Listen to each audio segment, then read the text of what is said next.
شروع اللہ کے نام سے اور کروڑ ہا درود و سلام محمد عربی صلی اللہ علیہ وسلم اور ان کی آل پر۔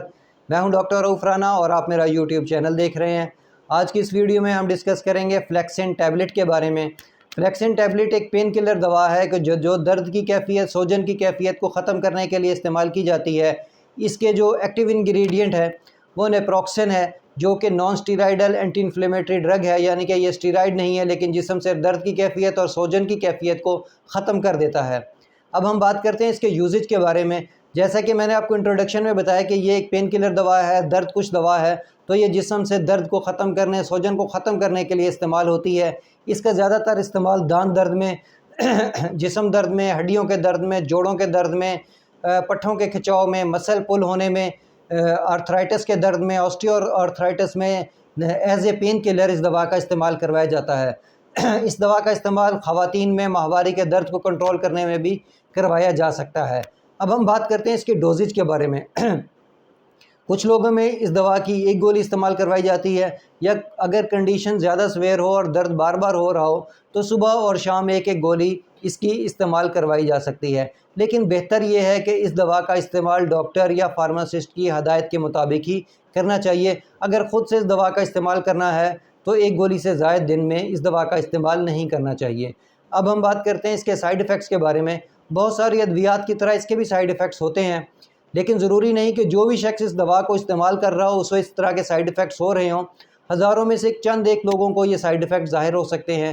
اس کے زیادہ تر سائیڈ ایفیکٹس معدے پر ہوتے ہیں، جیسے کہ معدے کے درد، معدے کی جلن، معدے کی تیزابیت میں اضافہ، یا سانس کی نالی میں جلن، متلی کی کیفیت ہونا، قے آ جانا یا لوز موشن، اس کے زیادہ تر سائیڈ ایفیکٹس ہیں۔ اس کے کچھ سائیڈ ایفیکٹس سکن پر بھی ہوتے ہیں، جیسے کہ سکن ریشز ہو سکتی ہیں، سکن کے اوپر ریڈنس ہو سکتی ہے، یہ زیادہ تر اس کے سائیڈ ایفیکٹس ہو سکتے ہیں۔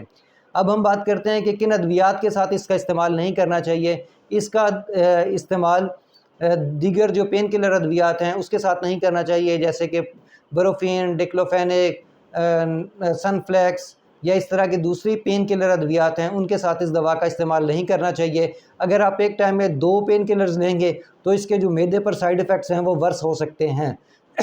ایسے لوگ جو دل کے عارضے میں مبتلا ہوں اور وہ ایز اے بلڈ تھنر لوپرین کا استعمال کر رہے ہوں، انہیں بھی چاہیے کہ اس دوا کے استعمال سے پہلے اپنے ڈاکٹر یا اپنے فارماسسٹ سے ضرور مشورہ کریں۔ یا تو وہ لوپرین کی جو ڈوز ہے اس کو کچھ دن کے لیے روک دے گا، یا اس کا ٹائم چینج کر دے گا، یا اس کی ڈوز کو ایڈجسٹ کر دے گا۔ اس لیے دل کے مریض جو لوپرین کا استعمال کر رہے ہیں، اسکارڈ کا استعمال کر رہے ہیں، ڈسپرین کا استعمال کر رہے ہیں، انہیں اگر اس دوا کا استعمال کرنا ہے تو اپنے ڈاکٹر یا اپنے فارماسسٹ سے ضرور مشورہ کریں۔ اب ہم بات کرتے ہیں اس کے کہ کن لوگوں کو اس دوا کا استعمال نہیں کرنا چاہیے۔ ایسے لوگ جو لیور کے عارضے میں مبتلا ہوں، یعنی کہ ان کو ہیپاٹائٹس ہو، جگر کا کوئی بھی عارضہ ہو، فیٹی لیور ہو، انہیں اس دوا کا استعمال نہیں کرنا چاہیے۔ ایسے لوگ جو کرونک کڈنی ڈیزیز کا شکار ہوں، ان کے کڈنی خراب ہوں، ان کے کڈنی صحیح طریقے سے کام نہ کر رہے ہوں، یا اس کے اندر پروٹین آ رہی ہو، ان کو اس دوا کا استعمال نہیں کرنا چاہیے۔ دل کے مریضوں کو اس دوا کا استعمال صرف اور صرف ڈاکٹر کی ہدایت کے مطابق ہی کرنا چاہیے۔ یا ایسے لوگ جن کو سویر قسم کا معدے کا السر ہو، معدے میں تیزابیت رہتی ہو، معدے میں درد ہو، انہیں اس دوا کا استعمال صرف اور صرف ڈاکٹر کی ہدایت کے مطابق ہی کرنا چاہیے۔ پریگننٹ خواتین، حاملہ خواتین اور دودھ پلانے والی خواتین کو اس دوا کا استعمال انتہائی اشد ضرورت کے تحت اپنے ڈاکٹر یا اپنے فارماسسٹ یا اپنی گائناکالوجسٹ کے مشورے کے ساتھ ہی کرنا چاہیے۔ ان کے مشورے اور ان کی اجازت کے بغیر خود سے اس دوا کا استعمال قطعاً نہیں کرنا چاہیے۔ مجھے امید ہے کہ میری یہ معلومات آپ کے لیے فائدہ مند ہوگی۔ اللہ آپ کو اور آپ کے تمام اہل خانہ کو صحت والی زندگی عطا کرے۔ اللہ حافظ۔